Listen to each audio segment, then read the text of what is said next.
Você tem dúvida se um gênero discursivo é primário ou um gênero discursivo é secundário? Neste vídeo eu vou apresentar 4 características que você deve observar para decidir se um gênero discursivo é primário ou se aquele gênero discursivo é secundário. Para nós fazermos essa discussão, eu vou trazer aqui como exemplo o WhatsApp, porque muitas vezes nas minhas aulas de graduação e de pós-graduação, os alunos questionam: o WhatsApp seria um gênero discursivo primário ou um gênero discursivo secundário? Sempre que nós vamos discutir essa questão dos gêneros discursivos primários ou secundários, é fundamental que nós observemos um parágrafo do texto, o gênero do discurso, e aqui eu vou utilizar esta edição, que é a tradução mais recente de 2016, em que, nesse parágrafo, o Bakhtin fala a respeito da distinção entre os gêneros discursivos primários e os gêneros discursivos secundários. Vamos a esse parágrafo. Jamais se deve minimizar a extrema heterogeneidade dos gêneros discursivos e a dificuldade daí advinda de definir a natureza geral do enunciado. Aqui é de especial importância atentar para a diferença essencial entre os gêneros discursivos primários, simples, e secundários, complexos. Não se trata de uma diferença funcional. Os gêneros discursivos secundários, complexos, romances, dramas, pesquisas científicas de toda espécie, os grandes gêneros publicísticos, etc., surgem nas condições de um convívio cultural mais complexo e relativamente muito desenvolvido e organizado, predominantemente o escrito, ficcional, científico, sociopolítico, etc.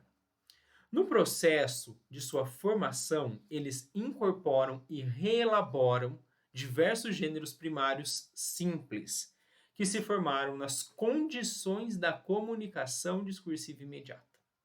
Esses gêneros primários, ao integrarem os complexos, nestes se transformam e adquirem um caráter especial, perdem o vínculo com a realidade concreta e os enunciados reais. Por exemplo, a réplica do diálogo cotidiano ou da carta no romance, ao manterem a sua forma e o significado cotidiano apenas no plano do conteúdo romanesco, integram a realidade concreta apenas através do conjunto do romance, ou seja, como acontecimento artístico literário e não da vida cotidiana. Em seu conjunto, o romance é um enunciado, assim como a réplica do diálogo cotidiano ou uma carta privada, ele tem a mesma natureza dessas duas, mas difere deles por ser um enunciado secundário complexo. Então, esse é um trecho do texto Os Gêneros do Discurso, na edição que eu trouxe aqui, que é essa edição de 2016. Então, eu trouxe a referência aqui e esse parágrafo está na página 15. É um parágrafo, eu fui recortando aí para que ficasse mais visível nos slides. Esse parágrafo ele pode suscitar inúmeras discussões, várias discussões ricas. Eu não vou conseguir trazer todas aqui no vídeo. E, inclusive, eu deixo como sugestão para você, como eu vou deixar lá ao final do vídeo, caso você queira se aprofundar em todas essas discussões, o meu livro Para Entender os Gêneros do Discurso. Mas nesse vídeo eu vou pontuar 4 aspectos.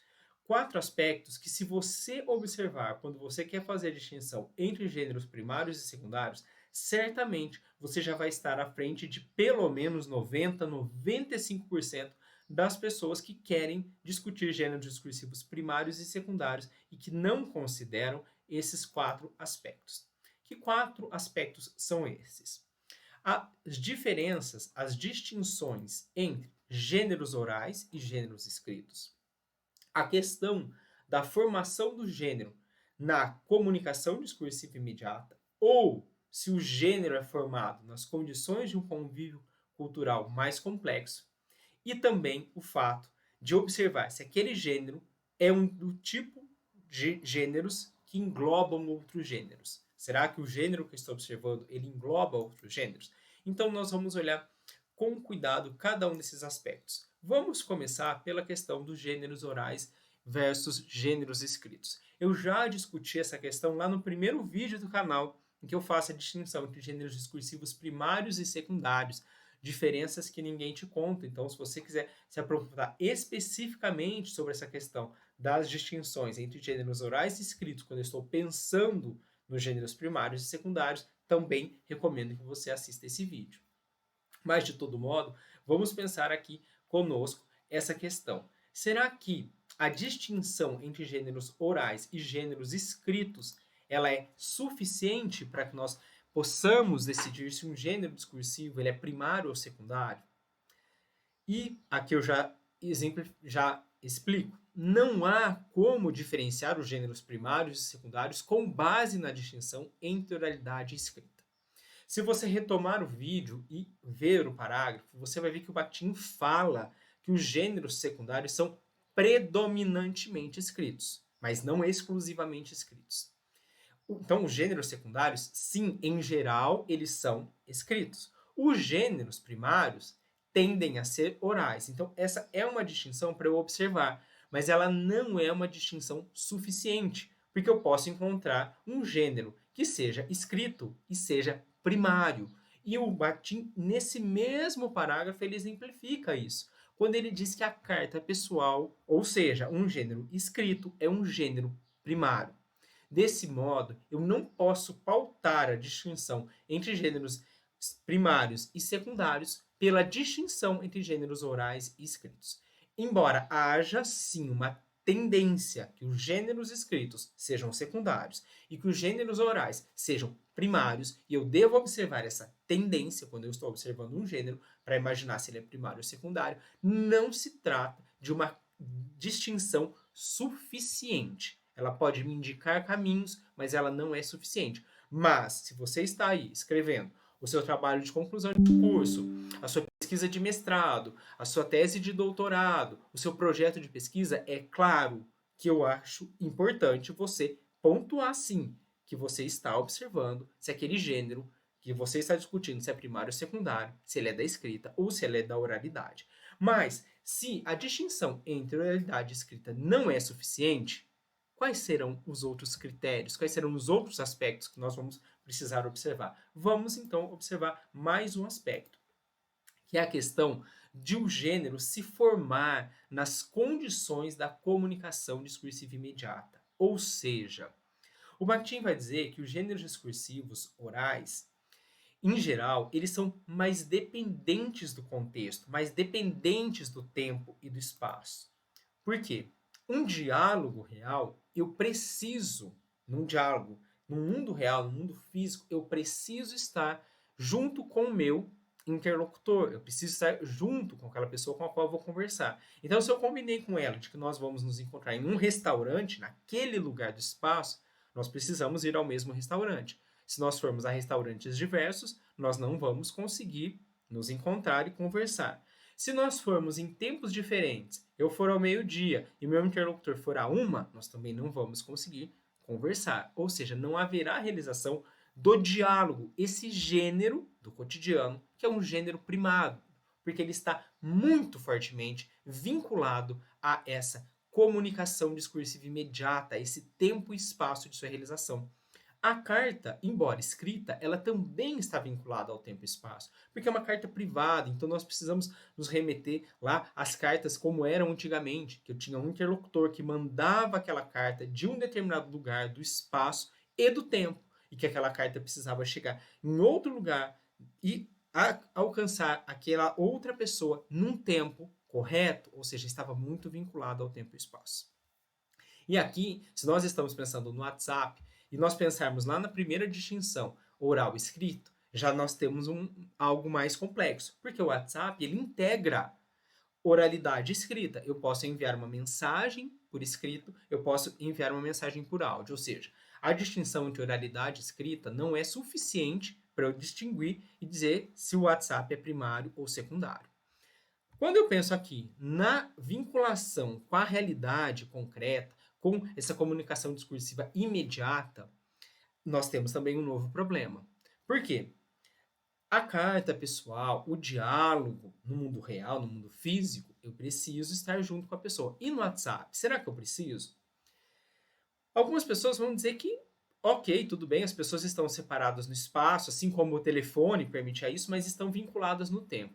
Eu discordo, eu acho que não. Que nesse sentido aqui, o WhatsApp não seria primário, ele seria secundário. Por quê? Porque mesmo que eu observe a pessoa que está digitando a mensagem dela ou está gravando o áudio dela, eu posso preferir não ouvir aquele áudio naquele momento, eu posso preferir não ler aquela mensagem naquele momento, diferentemente de uma ligação telefônica, que para eu estar em interlocução com a pessoa, eu preciso de fato atender aquela ligação telefônica. Então, como não está vinculado ao tempo e espaço, para mim, nesse ponto, o WhatsApp não seria primário, ele tenderia a ser secundário. Mas existem outras características que nós vamos ver. Uma outra questão é que os gêneros secundários, segundo o Bakhtin, eles são formados nas condições de um convívio cultural mais complexo.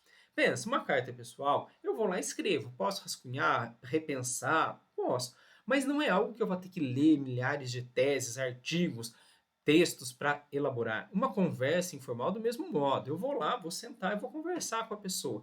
Posso me preparar para a conversa? Posso. Mas é diferente da preparação que a gente faz para os gêneros mais complexos. Por exemplo, para você escrever uma tese de doutorado, uma dissertação de mestrado, um artigo científico, um grande romance.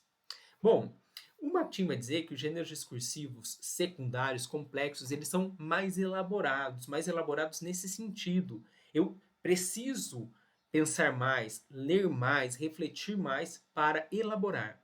Nesse ponto, as mensagens do WhatsApp tenderiam a ser do gênero primário. Porque, em geral, seja um áudio ou seja um texto do WhatsApp, mesmo que hoje eu tenha um recurso da edição, não é algo que, em princípio, eu vou ficar lá repensando muito. A mesmo se eu fizer uma mensagem específica, então eu vou escrever a mensagem no Word, por exemplo, ou num editor de texto e depois vou colar no WhatsApp. Sim, eu tenho uma relativa elaboração, mas não foi a princípio, no início, o motivo principal, princípio do WhatsApp, que é uma questão mais de mensagens informais, mais instantâneas. Embora essa instantaneidade nós já tenhamos visto que é relativa, mas não é super elaborada. Então, nesse aspecto, o WhatsApp seria mais primário. Naquele anterior, secundário. Na distinção entre oralidade e escrita, não dá para definir. Vamos avançar mais um critério, mais uma observação. O Bakhtin vai dizer que os gêneros secundários, eles englobam outros gêneros. Então, o romance, por exemplo, ele engloba gêneros primários, como o diálogo, a representação de um diálogo, ele pode englobar uma carta, que é um gênero primário. Aqui também eu deixo uma indicação, caso você queira observar, que, por exemplo, o professor Clécio Bunzi, ele discute o livro didático como um grande gênero que engloba outros gêneros. E aqui eu acho essa discussão fundamental para que a gente pense no WhatsApp. Será que o WhatsApp ele é como um romance, um gênero secundário, que engloba gêneros primários, como o diálogo e a carta pessoal? Por quê? Porque no WhatsApp eu englobo outros gêneros. Eu envio uma foto, um vídeo, eu posso enviar até uma tese em PDF lá. Eu posso enviar uma mensagem escrita, uma mensagem por áudio. Será que essa mensagem escrita, será que essa mensagem por áudio, essa foto, esse vídeo, essa tese, na verdade, são gêneros discursivos da oralidade e da escrita, cada um deles integrando esse grande gênero secundário que seria o WhatsApp? Ou o WhatsApp é apenas um aplicativo em que eu vou lançando diferentes gêneros que não estão interconectados? É uma discussão a ser feita. A meu ver, me parece que quando eu coloco uma mensagem, coloco um artigo científico, uma tese, um vídeo lá no WhatsApp, essa plataforma acaba de alguma maneira abarcando aqueles outros gêneros e de alguma maneira modificando esses gêneros. Então, nesse sentido, neste ponto específico, o WhatsApp tenderia a ser um gênero secundário que engloba outros gêneros, inclusive gêneros primários, como um áudio, como uma mensagem rápida que eu escrevi sem maior elaboração. Veja, nós olhamos aí 4 aspectos. Isso quer dizer que eu consegui definir de uma vez por todas se o WhatsApp é primário ou secundário? Não necessariamente, como você viu ao longo do vídeo. Mas quando você olha para pelo menos esses 4 aspectos, certamente a sua discussão no seu trabalho, no seu projeto de pesquisa, na sua tese de doutorado, na sua dissertação de mestrado, no seu trabalho de conclusão de curso, no seu trabalho de conclusão de curso de uma especialização, certamente o seu trabalho vai estar à frente de muitos outros que não observam, que não detalham, que não segmentam, que não didatizam esses 4 pontos quando você vai fazer uma discussão a respeito de um gênero ser primário ou um gênero ser secundário. Por fim, eu finalizo aqui então, deixando para você a indicação, caso você queira se aprofundar nesse tema dos gêneros primários e secundários que eu discorro durante algumas páginas aí no livro para entender os gêneros do discurso, e também outras questões que eu não consegui discutir aqui nesse vídeo, mas que estão ali discutidas nesse livro, como por exemplo a questão da vinculação do enunciado com a realidade concreta, que é um dos aspectos que o Bakhtin comenta naquela passagem, naquele parágrafo dos gêneros do discurso, mas que eu não discuti ao longo do vídeo. Eu espero que esse vídeo tenha contribuído para você e me conta aqui nos comentários se você já tinha imaginado, já tinha pensado em fazer a análise de gêneros primários e secundários observando esses 4 aspectos. E se esses 4 aspectos, a sistematização desses 4 aspectos, a didatização, digamos assim, desses 4 aspectos, podem facilitar o seu trabalho na pesquisa e no ensino. Eu vou gostar muito de ler o seu comentário. Um grande abraço e até o próximo vídeo.